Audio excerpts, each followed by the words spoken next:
है और ये बहुत ही अच्छी बात मुझे इनकी लगी। और क्योंकि ये है तो एक सामाजिक बुराई कि बच्चे अपने माता पिता को घर से जो है निकाल देते हैं, या फिर कईयों के बच्चे नहीं होते, तो बड़ा दुखद विषय है। और ये यहाँ की कंस्ट्रक्शन है, ये हमारे वृद्ध बुजुर्ग हैं हमारे जो यहाँ पे बैठे हुए हैं, और दिखाएंगे आपको कि किस तरीके से यहाँ पर यहाँ का जो सिस्टम है ये सब कुछ दिखाने की कोशिश करेंगे आपको। शुरू में थोड़ा मैदान यहाँ पे है, इसके बाद हमारी सिस्टर्स यहाँ पे है। फादर सर कैसे हो आप? ठीक है ठीक है ठीक है ठीक है। तो ये हमारे फादर जी है। नमस्कार सिस्टर, कैसे हो? आपका नाम क्या है? निर्मला।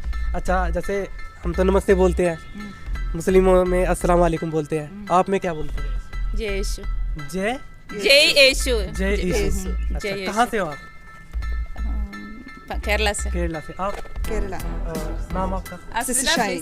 क्या? Sister Shine. Sister Shine. Shine. आपका नाम क्या है? सिस्टर आश्रिता। सिस्टर आश्रिता। आप भी केरल से हो? नहीं, फ्रॉम झारखंड। ये झारखंड से है। तो यहाँ पे एक बार आप अंदर हमें दिखाइएगा कि किस तरह से आपका प्रोग्राम होता है, प्रेयर कैसे होती है। आपको करने की जरूरत नहीं है, लेकिन हाँ, अच्छा मूर्ति वगैरह रखी हुई है अंदर? मूर्ति नहीं बोलते। मूर्ति रखते हैं? चलो फिर भी एक बार चलो देखते हैं। तो जूते निकाल के एक बार अंदर जाके देखेंगे कि किस तरह से यहाँ पे। तो यहाँ पे हमारी सिस्टर्स जो है ये रखती है। और चलो जी आ जाओ, एक बार ऊपर जाके दिखाते हैं आपको ये चर्च का। चलो कोई, ये जीसस की फोटो लगाई हुई है इन्होंने। तो इस समय हम ऊपर आ गए हैं और ऊपर से इस तरह का नज़ारा यहाँ पे दिखाई देता है। थोड़ी बहुत इन्होंने सब्जियाँ लगाई हुई है, हमारे बुजुर्ग उधर बैठे हैं। सिस्टर, ये वृद्धाश्रम कब से खुला हुआ है यहाँ पे, या अभी नए हो आप यहाँ पे? सिस्टर जी नई आप है। नए हो? वैसे कब से है ये कम से कम 20 साल हो गया, 20 साल से ऊपर ही हो गया। हम वृद्धाश्रम खोले हैं इधर। अच्छा, कितने आपने यहाँ पे? अभी तो यहाँ पे 4 लोग हैं। 4 लोग। एक लेडीज़ हैं, 3 जेंट्स हैं। चलो बहुत अच्छा काम कर रहे हो जी यहाँ पे। और चलो एक बार ये एंट्री गेट है।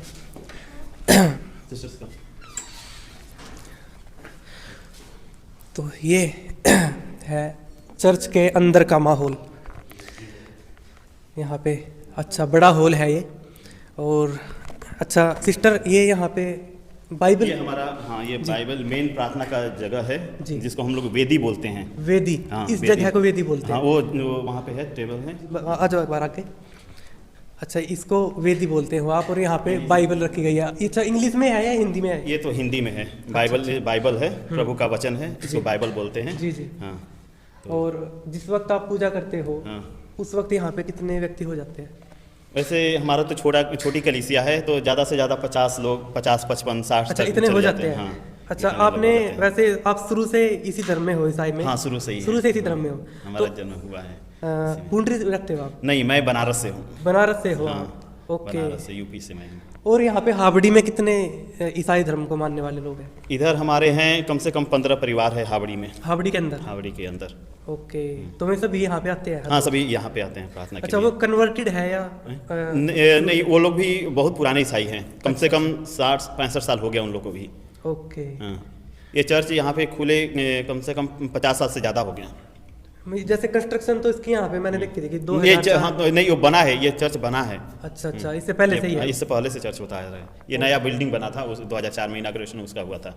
हाँ। अच्छा, आपके साथ आपको ऐसा तो नहीं लगता कि कोई यहाँ पे, जैसे आप हरियाणा में रहते हो, कोई आपके साथ भेदभाव करता हो? नहीं, ऐसा कुछ नहीं? ऐसा नहीं, ऐसा सब नहीं है। बहुत प्यार से हमारा सबके हावड़ी सब गांव प्यार भी से रहते बहुत प्यार से रहते तो हैं। हरियाणा की सबसे बड़ी खासियत है, जैसे मैं मुस्लिम धर्म से हूँ, तो यहाँ पे हिंदू, मुस्लिम, सिख और ईसाई सब आपस में ही रहते हैं। वैसे ईसाई तो कम है, लेकिन जितने ये तो हिंदू, मुस्लिम और सिख है वो सबके सब प्यार से ही रहते हैं। ऐसा कभी महसूस नहीं होता है कि हाँ हम लोग कम हैं, हमारे साथ ऐसा अच्छा व्यवहार नहीं हो, ऐसा कुछ नहीं हमें महसूस होता है। सभी लोग, कोई भी है, सिख लोग भी आते हैं, हिंदू लोग भी आते हैं, बड़े प्यार से हम लोग बात करते हैं, मिलते हैं। मैं जाता हूँ घरों में भी मिलने के लिए, बहुत प्यार से मिलते हैं। हिंदुओं के परिवार में भी जाता हूँ, सिख के परिवार में भी जाता हूँ, तो बहुत प्यार से हम लोग मिलते रहते हैं यहाँ पे। ऐसा कोई बात नहीं है। सर, मैंने शायद आपका नाम नहीं पूछा। Father Wilfred. Father Wilfred. Wilfred. हाँ। अच्छा, नाम आपके जो है हाँ। अच्छे अच्छे होते हैं बहुत। तो एक बार ये थोड़ा सा यहाँ पे हॉल यहाँ पे दिखा दो। यहाँ पे ये किसकी? ये माता मरियम है। माता हाँ, मरियम। माता इनको मरियम नाम है। प्रभु यीशु मसीह हमारे प्रभु जो हैं, जी। जो परमेश्वर मनुष्य बन के इस संसार में आए, इन्हीं के द्वारा उन्होंने जन्म लिया। ओके, माता प्रभु यीशु की माता हैं, यानी कि यीशु जी की माता है। और ये यीशु ये जी हैं। हाँ प्रभु यीशु मसीह हैं। वो भी उनकी ये जन्म हमारे चर्च के वो सरप्रस्त संत हैं। वो संत एंथनी नाम है उनका। इस वक्त हाँ, है नहीं इस वक्त नहीं है, वो तीसरी सदी में थे। तो अच्छा। उस ये चर्च उनके नाम से जाना जाता है, संत एंथनी चर्च। ओके हाँ, इस चर्च का हाँ, नाम इस चर्च के संत हैं वो। ओके ओके ये माता मरियम का ही है। मरियम का ही है। हाँ। और ये इनके यानी कि जीसस जी। हाँ हाँ हाँ, जीसस की मदर हैं। तो वहाँ पे भी जीसस जी की मूर्ति लगी वो है। नहीं, वो उनके धर्म पापा हैं। ओके। उनका नाम संत यूसुफ है, ओके, जो ओके। मरियम के पति हैं। ओके ओके हाँ, माता मरियम के तो पति एक बार हैं। हाँ थोड़ा मैं बता दूं आपको, ये जो हम जीसस को मानते हैं ईसाई धर्म के लोग, ये जीसस की माता है और वो उस तरफ जो धर्म पिता हैं। हाँ ये इनके धर्म पिता। हाँ, धर्म पिता ही क्यों? धर्म पिता हैं। पिता ही कह सकते हैं। हाँ, पिता ही पिता कह बोलते हैं उनको। ओके। क्योंकि यीशु मसीह का जन्म यूसुफ से नहीं हुआ था।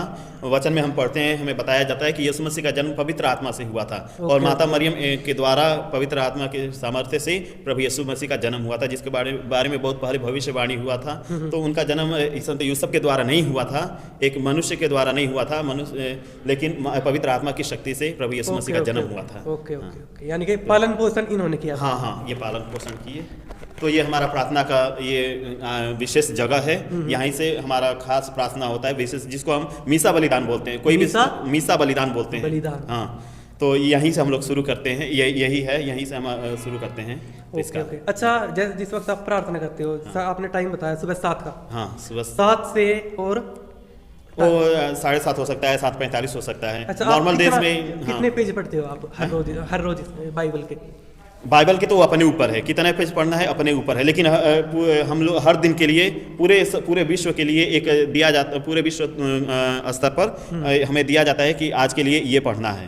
हाँ, तो उसके अनुसार हम लोग चलते हैं। क्योंकि कैथोलिक चर्च जाना जाता है, जहाँ पे हर जो नियम यहाँ पे है, हर जगह वही नियम है जो आज हम यहाँ पे पढ़ते हैं, पूरे विश्व में वही पढ़ते हैं। मतलब हर रोज हाँ, सबके सब एक ही चीज पढ़ते हैं। हाँ, तो वो इसी में से पढ़ते हैं बाइबल में से? हाँ, बाइबल से ही पढ़ते हैं। बहुत बढ़िया जी। हाँ। और आपने हमें इतनी जानकारी दी, आपका बहुत बहुत और वो धन्यवाद। देखते हैं प्रभु को तो आप जानते ही हैं। हाँ, प्रभु जो देखो, सलीब पे चढ़ाए हाँ, गए थे एक हमारे बार लिए। हाँ, मैं बता दूं, एक बार थोड़ी सी इनकी कहानी और बता दीजिए कि क्यों इनको सूली पर चढ़ा दिया गया था। आप लोगों को अगर ना पता हो तो कम शब्दों में अगर आप थोड़ा बता दें तो। देखिए, प्रभु यीशु मसीह को सूली पे इसलिए चढ़ाया गया था ताकि उनके द्वारा हमें हमारे पापों से, गुनाहों से छुटकारा मिले।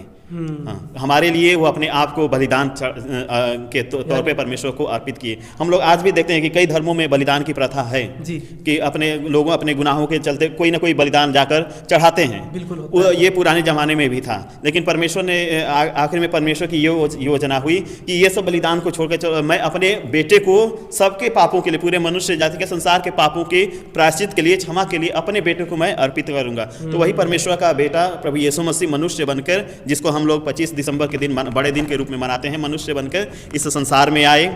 और उसके बाद जो ये गुड फ्राइडे के दिन इन्होंने अपने जीवन को हमारे पापों की क्षमा के लिए क्रूस पे बलिदान किया। नहीं, 25 दिसंबर को इनका जन्म हुआ था। 25 दिसंबर को इनका जन्मदिन मनाते और हैं। जिस दिन ये सूली पर चढ़े थे, क्या उस दिन भी कोई दिन मनाते हो? हाँ, वो गुड फ्राइडे बोलते हैं। गुड फ्राइडे बोलते हैं, हर जिस हफ्ते? दिन इनका डेथ हुआ, ओके, जिस दिन इनको सूली पे चढ़ाया गया। तो हर हफ्ते नहीं मनाया जाता है। अभी ये 40 दिन आने वाले ये फरवरी महीने से हम लोग 17 तारीख से 40 दिन का उपवास शुरू करेंगे। तो 40 दिन जब पूरा होने वाला रहेगा, तो एक सप्ताह जब रहेगा उसको हम लोग पवित्र सप्ताह बोलते हैं। तो उस दिन में, उस पवित्र सप्ताह में पवित्र बृहस्पतिवार है, शुक्रवार वह दिन है जब प्रभु यीशु मसीह को क्रूस पर चढ़ाया गया था, मर गए थे। शनिवार हम लोग प्रभु के इंतजार करते हैं, और रविवार का वह दिन है जब प्रभु यीशु मसीह मृतकों में से जी उठे थे। ओके। तो फरवरी में, मार्च में हम लोग मनाएंगे ईस्टर। ओके। प्रभु यीशु मसीह के जी उठने का पर्व मनाते हैं। जी, जिस दिन वो उठे थे। हाँ, जी हर उठे साल थे मृतकों में से, हर साल मनाते हैं। Okay okay. अच्छा, और कोई इस चर्च में कोई खास बात जो अब तक रह गई? जैसे वो वहाँ पे लिखा हुआ पास्का भोज। हाँ, वो वही क्या मैं होता है? पास्का भोज मतलब प्रभु यीशु मसीह अपने चेलों के साथ, 12 यीशु मसीह के 12 शिष्य थे, उनके साथ उन्होंने आखिरी भोजन किया। जैसे मैं बोला था कि शुक्रवार के दिन प्रभु यीशु मसीह मर गए, शुक्रवार से एक दिन पहले बृहस्पतिवार के दिन वो अपने चेलों के साथ आखिरी भोजन किए, और उसी को पास्का भोजन कहते हैं। अच्छा, जो इनका जन्म हुआ था, हाँ। उसी जन्म को 000 माना गया है, उनकी मृत्यु को 000 माना गया है। जैसे सन 000 मृत्यु से मृत्यु से शुरुआत हुई इसकी। Okay okay. और इसके बाद अगर हम प्रेयर में इनका यूज करते हो आप, जैसे ढोलक वगैरह होती है? इंस्ट्रूमेंट यूज करते हैं, इधर ट्रिपल है और हारमोनियम है जी। हाँ। और जिस वक्त आप प्रेयर करते हो वो हिंदी में ही होते हैं? हिंदी में होता है, हिंदी में। Okay okay. हिंदी में। तो ये था भाई चर्च के बारे में, जितना